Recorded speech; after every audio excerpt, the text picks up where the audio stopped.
Good morning, good afternoon, good evening to East Central Missouri and the world, and welcome to the James Strong Show podcast number 370. Thank you for joining us. Thank you for making us a part of your day. I appreciate it. This podcast was recorded on the morning of Sunday, August the 4th, from the James Strong Studio in Western St. Charles County. The topic of today's podcast, walking away from the day job, which is what I did this week. That's right.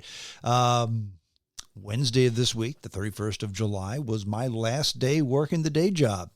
I'm hesitant to say the R word, although I guess officially that's kind of what I've done from the day job, the R word being retired, because I'm no longer employed by the employer I was employed by for over 22 years.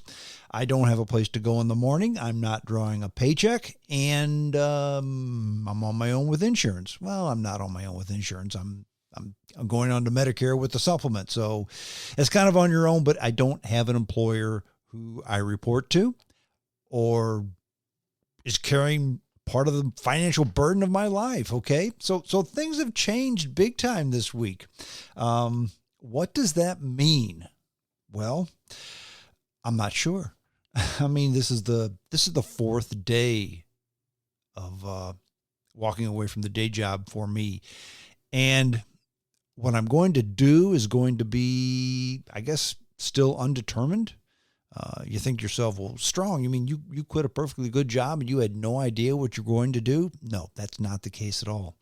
I quit the day job because I had done it for over 22 years. It was a great job, worked for some great people, but enough was enough. It was time to go. I've saved enough money with my investments, and the fact that the trophy wife is younger than me and still working helps a lot too. So financially, there was no need for me to continue to work. In fact, I may have told this story once before, but then that's kind of how this podcast works. There's about 12 stories. I just keep telling the same one over and over again, if you haven't noticed. But my financial advisor is actually my son. And so I trust him. I trust him a lot. And we sat down a while ago and talked about a retirement date. And we chose this day. I said, but I'm not sure if I want to retire. If I can keep on working. I could make a little bit more money, put a little bit more cushion. And we laid out everything we want to do, which includes lots of cool stuff. Okay. And then he said, you know what, you should just retire. He said, actually, you could retire on January 1st, 2024 if you want to. I stretched it out a little bit more because I wanted to be Medicare eligible. But I said, what if I work just a couple more years? And he did the math. He said, I said, what if I work a couple more years? He said, well, do you plan on doing anything different? I said, no, this is what we want to do. We don't want to do anything any more different. We're not extravagant people. But we like to do fun things that cost a little bit of money, but not a stupid amount of money, okay? He said, well, I'll tell you what, if you work a few more years, what that means is that my brothers and I get more when you die. And I thought, well, I'm not interested in doing that. So I set this date of July 31st, and here I am. I mentioned earlier in the podcast, I'm not sure what I'm going to do. And what that means is, there's about 75 things that I think I want to do. And of course, all 75 are humanly impossible. Okay. So I will be spending the month of August. Today is August the 4th. I'll be spending the month of August just figuring out what's going to be happening. Of course, there's the obvious things. Don't need to get up at the crack of dawn anymore. So on gym day, I don't have to get up between 4 and 4:30 and go to the gym. Thursday was a gym day. Thursday I was off. And I didn't go to the gym until 6 o'clock in the morning. I slept in. Yeah, I slept in. I slept in until 5 a.m., not 4:30. Okay, 4:30. I slept in an extra hour or half an hour. Still made it to the gym by 6. But it was the fact that I didn't have to be there. Okay, I got there kind of early because I wanted to, not because I had to. So just kind of doing what I want to do for this month and figuring it out. Before I go any further, those of you listening to my podcast that are already retired, maybe for a little bit of time, maybe for a lot of time, do me a favor if you could. let me know what you've done. I guess I'm going to ask for you to give me some guidance. What you thought you were going to do, what you're going to do, what's worked, what hasn't worked. Just kind of some sage advice for me. Not saying I'm going to take it, but I will say that I will consider it, because I find that receiving counsel from people who have been there and done that tends to pay dividends, and I plan on doing that. So if you could, jamesstrongshow@hotmail.com, send me a quick email or a Facebook instant message or a text or whatever you want to do. Get me the message just with a quick Reader's Digest version of what you did, what worked, what didn't work, etc. I appreciate the input. This is the fourth day so far of walking away from the day job. What have I done?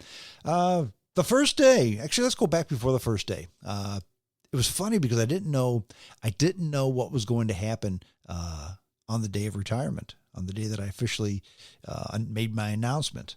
The company I work for had mentioned that they're going to have a party for me, which is fine. I'm not a person who likes attention drawn to myself, but they want to have a party. Everybody gets a party. Wonderful. We'll have a party. It was going to be 11:30 in the morning, a little luncheon and that. So 11:30 came. We had the luncheon. I got a few gifts from some very kind people. The boss gave me a retirement gift, which was very nice as well. We had a lunch. I talked to the people. I said goodbye to everybody. I gave my keys to the boss. And he asked me, so are you going to stick around for the rest of the day, or are you just going to go home? I said, well, I'm out of things to do. Do you have anything for me? He said, no, I really don't. I said, well, then I may as well go home. And at that point, it's like a switch was thrown. They'd had a party for me, a going away party. I'd said goodbye to everybody at that place. The boss said he didn't have anything else for me to do. And at that moment, I felt like an outsider. I felt like, okay, I'm not a part of this nut roll anymore. So I picked up the box I had prepared myself, and they helped me out to my car, and I left. Kind of weird. But then those of you who have retired in the past probably know exactly what I'm talking about.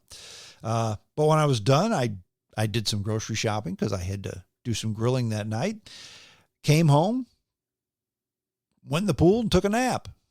I've got a raft in the pool, and what I do is I just I fixed myself a gin and tonic first. Had the gin and tonic, and then it was time for a nap, and I slept for a full hour. And to me, the most relaxing nap you can have, or that I can have, is I just lay in this raft and float in the pool and fall asleep. Very relaxing. Woke up, trophy wife came home, I grilled, we ate dinner, went for another swim, went to bed. First full day, Thursday. I get up, I go to the gym, then I go to work in the shop to work on the Jaguar. Had lunch. Went back to the gym, not to work out, but to change my membership over from a membership that I pay for to the membership that the insurance pays for, because I have new insurance now. Came home, took a nap in the pool, woke up, grilled, ate dinner, swam some more, went to bed. Friday was in the Catholic Church, we call it the First Friday. So trophy wife and I went to Mass 6:30 in the morning. Then I got up, worked on the Jaguar, came home, took a nap in the pool, grilled, ate dinner, did some yard work, went to bed. Saturday, we're going to have a big pool party, have all the grandchildren come over. So basically, I got up at 4 o'clock in the morning and started working on the house and the yard to get it ready for the pool party. Came over. Actually, I took a nap before the kids came by, another nap in the pool. Fourth straight day for taking a nap. I think that's a record for me. We had the big, long pool party. Then cleaned up the mess, went to bed. Today, Sunday, went to Mass, went to the gym, had breakfast. I'm doing the podcast, and 3 guesses as to what I'm going to do after the podcast. That's right. Take a nap in the pool. I'm guessing that retirement has more to do with it than taking naps, because this will be the 5th straight day. Actually, I've had 4, and I assume I'm going to have 5. But the 5th straight day I've taken a nap. I don't think I've ever done that. I haven't done that since I was 4, I think. Okay. But it's kind of pretty good. I kind of like it. Kind of nice. But as I mentioned before, what are the things I'm going to be doing? Don't know yet. Like I said, I've got a long list of things. Near the top of the list is to work on the Jaguar. That 1951 Jaguar Mark 7 that I've been restoring for 3 years now, believe it or not. Making slow but sure progress. In fact, a funny story, a hilarious story, in fact. You may have seen on my Facebook post.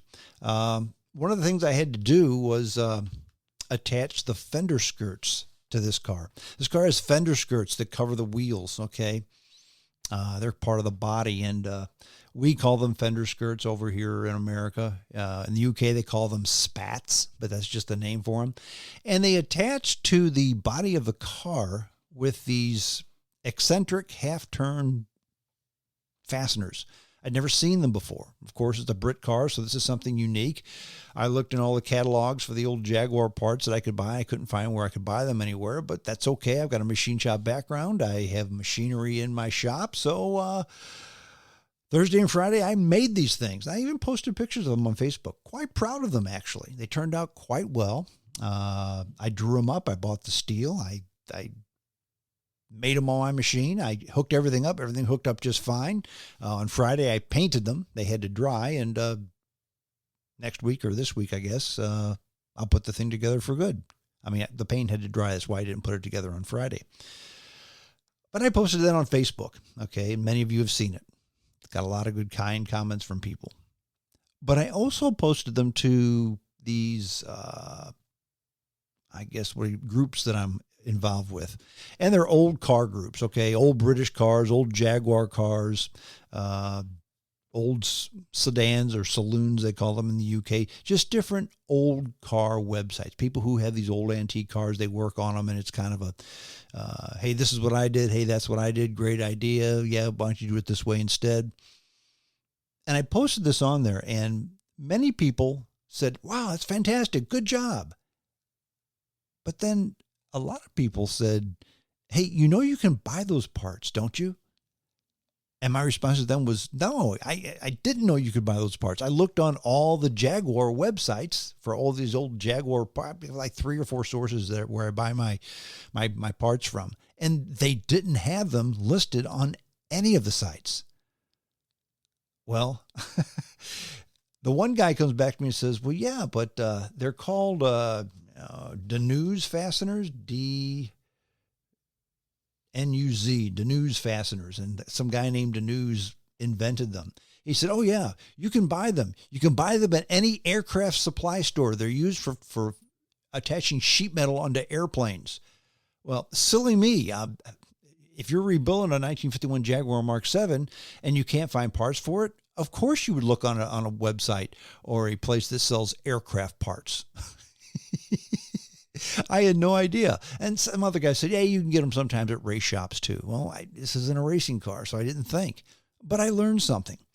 I will tell you this.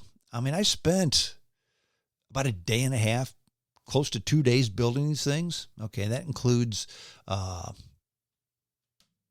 drawing them up, because I had one of them. It takes 4. I had to make 2 because somewhere along the lines, the 2 of them got lost. Okay, so I had to build 2.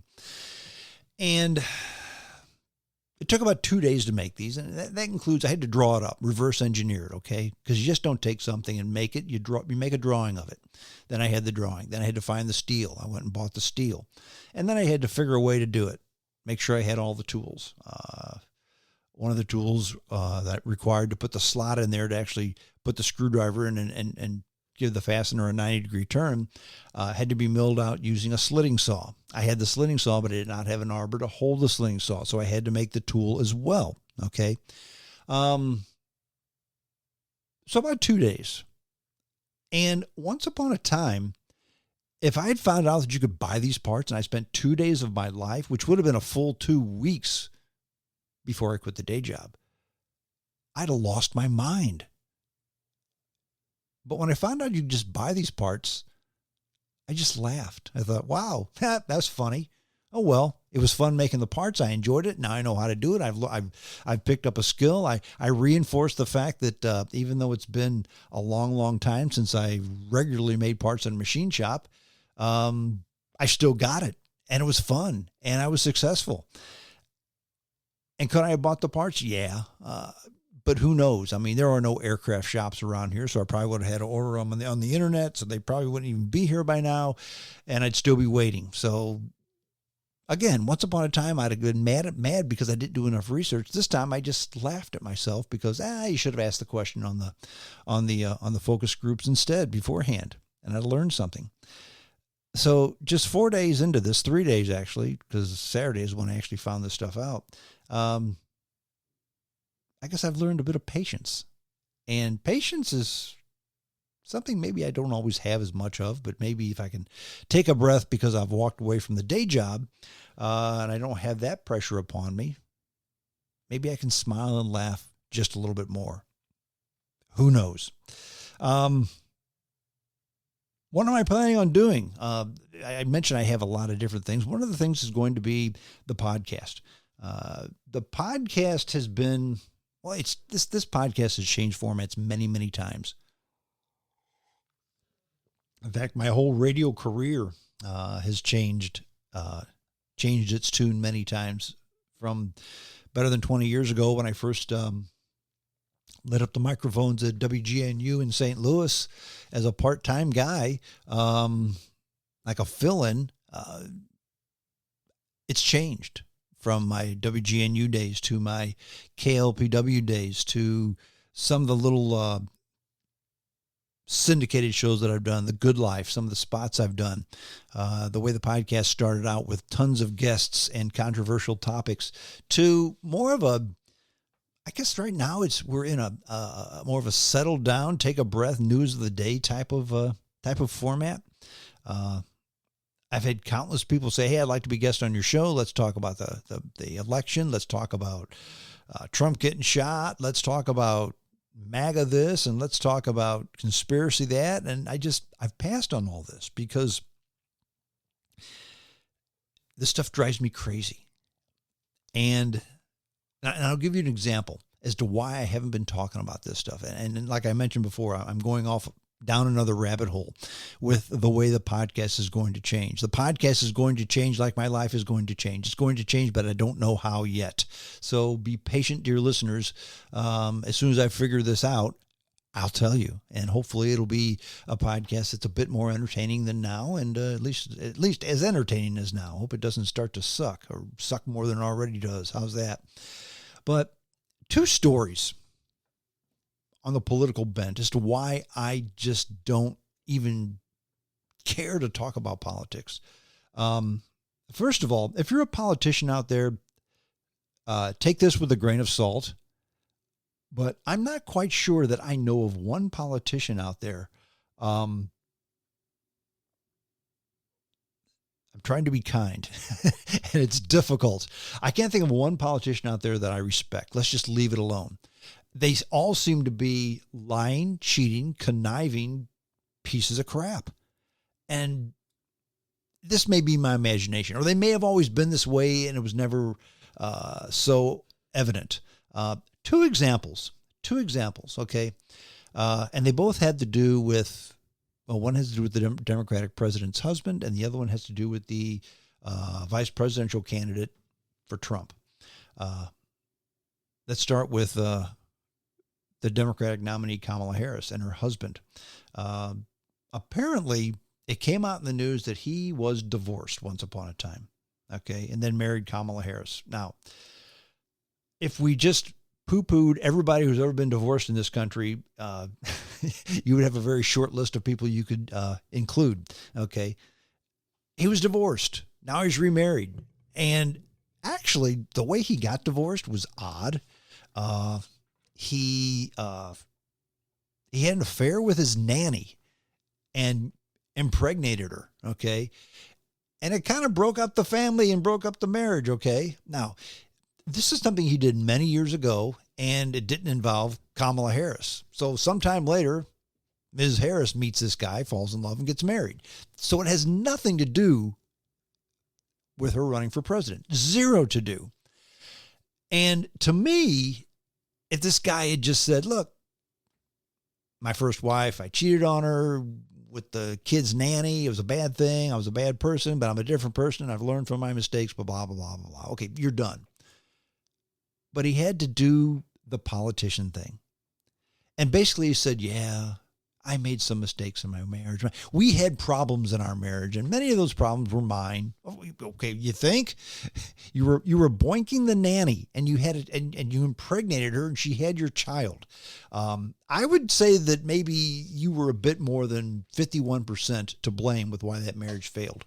But it's what he said as to where they are now. I said, you know what? He says, but basically, and I'm paraphrasing, it's all good because we've learned from this experience, and it's brought us, my ex-wife and I, it's brought us closer together than ever, and it's helped our family draw close too.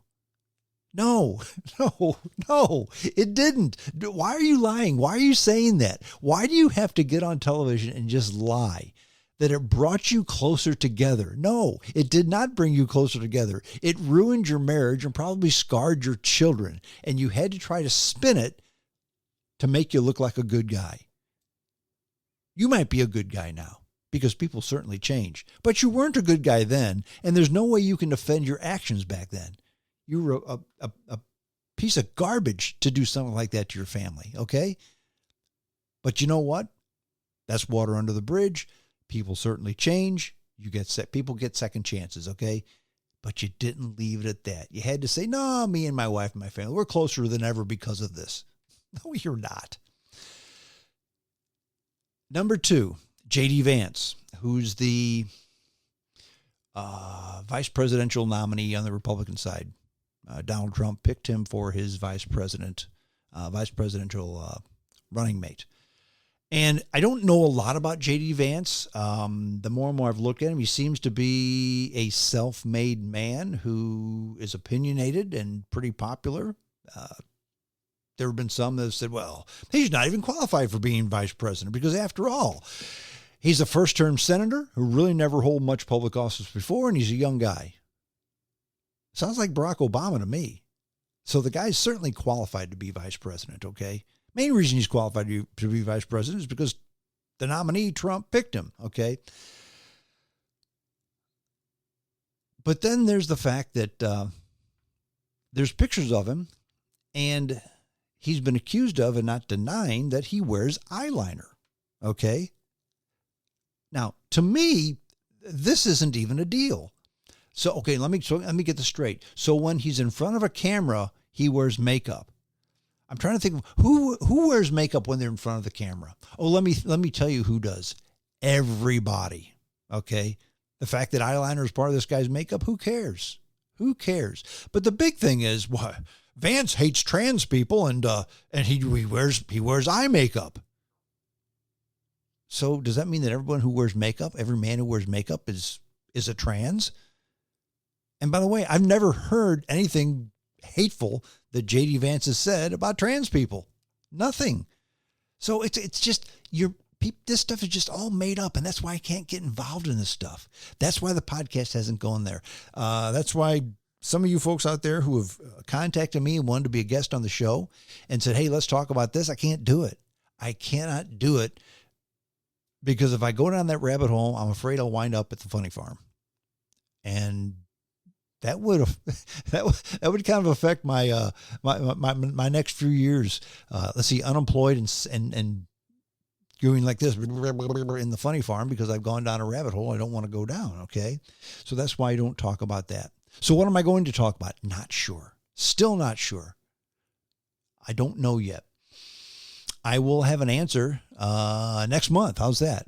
Perhaps sooner. At the very, very worst, next month. I'm going to, like I said, the month of August is going to be spent kind of like a self-searching, trying to figure out what's going on. And I'll keep you, dear listeners, appraised. And like I said before, please, please, please send me your emails. Send me your guidance. Tell me what you've done. Tell me what you've done that worked. Tell me what you've done that hasn't worked, because that's just as important. I may think, you know what? I'm going to do this. And then one of you may say, I tried to do that, and guess what? That didn't work too well because of this. I may take that advice and think, okay, well, I get that, but I'm not you. I'm going to try it anyway. Or I may say, wow, I never considered that. Thanks for the advice. So there we go. I do have some plans. Travel, and more travel. In fact, it was funny because the parting gift I got from the day job. It has to do with years of service times a factor, and you get a gift card from someplace for that amount. And mine equaled $1,100. So the big joke is when you have a sales job, you travel on the company. You get to see the world on the company. So the guys were saying, yeah, well, this is all done. You're not going to be traveling on the company anymore, right? Wrong. I got an $1,100 gift card from Southwest Airlines. So I'm going to be traveling around the country. I'm going to be traveling around the country on the company for at least the foreseeable future. I've got 2 trips planned already. One of them is next month. I will be climbing White Mountain Peak in California with number 3 son. I'm really looking forward to that. This will be the 3rd time I've climbed that peak. I'm 1-1. Failed one time, succeeded another time. The time I failed is because I did not acclimate. This time, we will definitely acclimate because that's where success comes in. In fact, that's the only time I've failed climbing a mountain. One time because I did not acclimate. The other time because the guy I was climbing with got sick. So if he got sick, we can't climb, right? But I always make sure that I acclimate. First time I tried to climb White Mountain Peak, which is over 14,000 feet. Second highest peak in the United States, contiguous in the 48 states. I think second highest peak, second only to Mount Whitney, and I climbed Whitney too. But the first time we got off the airplane, we drove up to the trailhead, which is at over 12,000 feet, and camped out. And I forgot my sleeping bag. So I got altitude sickness because I went from 500 feet to 12,000 feet. Practically froze, had to get out of the tent into the car and and actually turn the car on, the heater on, so I didn't freeze because I forgot my sleeping bag at home. Got altitude sickness and had to bail because I couldn't walk. I couldn't do anything. Okay. Next time we acclimated and everything was fine. This time we're going to acclimate. We are flying from St. Louis to Las Vegas and then driving to the town of Bishop, California, which is about an hour and 15 minutes from the peak. We'll spend the night in Bishop at a hotel at 5,000 feet. So 500 feet, 5,000 feet. We've begun the acclimation process. We'll get up the next morning, buy our supplies, load them up in the truck, and go to the Grandview Campground in the White Mountain Wilderness. Okay.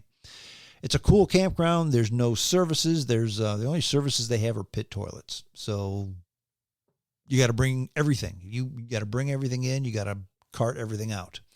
But we'll spend the night there, the first night. That's at 8,000 feet and change.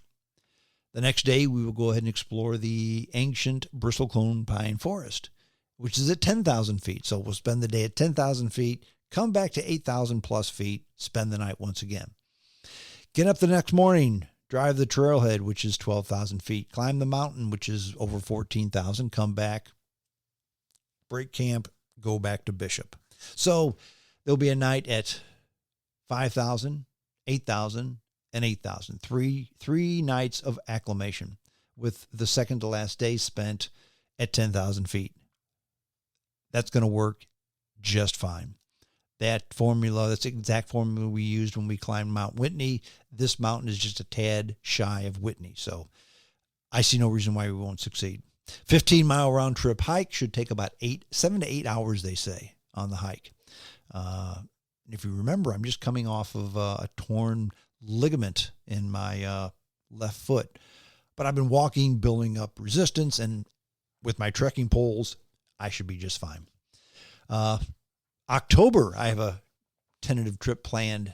Tickets aren't bought yet, but a trip planned to spend a week or so with the Mad Dog in Colorado. So that ought to be fun. He's got a place out there. Is it 70 acres? And just spending a day out there, having a good time with him. So lots of stuff going on, little day trips, camping, fishing, working on the Jaguar, having fun, enjoying myself. That's what I plan on doing. So there you have it. That's kind of the big news of the day. For me anyway, and perhaps for you. I keep looking at Death Valley because I want to go back to Death Valley again. Maybe in October, definitely in next spring. In fact, I'm leaning towards October or November because there's less wind then. But I don't want to go now. The heat has been unbearable in Death Valley, and I have spent evenings in Death Valley in the summertime. Not particularly fun. Last time I spent time in Death Valley in the summertime, the temperature never got below 100 degrees. That includes at nighttime, okay? And Death Valley, this is according to the LA Times, Death Valley set another heat record for the month of July. And it's the hottest place in the world, but the average temperature in July was 108 degrees, okay? That wasn't the average high temperature. That was the average temperature. That averages the high and the low, okay? The average high temperature in Death Valley, 31 days. Take the average temperature divided by 31. The average high temperature was 121.9 degrees. That's unbelievable. The hottest it's ever been when I've been in Death Valley, I think, has been 116. And that's hot, friends. That's very hot. In fact, last month, I mentioned this on the podcast. There was a guy, in fact, a bunch of motorcycle drivers. They were Germans, and they went through Death Valley, and they got heat stroke. And the thing about getting heat stroke is you got to get into someplace cool, someplace below 98.6, because your body can't cool off unless it's in a place below 98.6. It was about 130 degrees that day. So there was no place below 98.6. They said, okay, we need to fly helicopters in from Pahrump, which is the nearest big town, and get these guys to a real hospital. One problem. When it's 131 degrees, there's not enough substance to the air to allow helicopters to lift. In other words, they couldn't fly. They had to drive a car from Pahrump to Death Valley. By the time the car got there, one of the guys died. The heat in Death Valley really can kill you. And to get on motorcycles and drive through Death Valley when it's 130 degrees and no place to go and cool off, friends, that's dangerous. That's looking for some place to die. The Mesquite sand dunes, that's kind of where this guy died, close to there. And there's no place to cool off anywhere near there. There's the Furnace Creek Station, but their air conditioning was out, okay? So it didn't matter. There's a section of Mesquite Flats sand dunes actually to one side that I can see from the Panamint Springs Resort where I hike. And I've never made it there because I've hit the halfway point with water twice. And that's the rule of the desert. When you hit the halfway point with water, you turn around. You don't try to tough it out, because if you run out of water, friend, you can die. So I've never made it. But a couple of years ago, they found there was a guy that was lost, and they found him back there by those sand dunes where I like to walk, or tried to walk. They found his skeleton because he had ran out of water. And there's no cell phone service. Even though you can see the sand dunes from the highway, no one can hear you. It's too far away. And he just died from lack of water and heat and too much heat. Oh, and by the way, about 100 yards from his body, they found another skeleton of a lady from Belgium who had been missing for 3 years. And that's where she was as well. So Death Valley is nothing to mess around with. So while I will be going back, yes, it will not be this summer. Just too hot, too silly. And something I have to take into consideration. There's a reason I was able to walk away from the day job. In fact, that's the bad thing. People say, oh man, you're retiring, you're walking away from the day job. This is fantastic. It's great to be you. I said, be careful what you wish for, friend. Because there's one downfall to retirement. There's one downfall from being able to walk away from the day job. There's one downfall of doing what I do.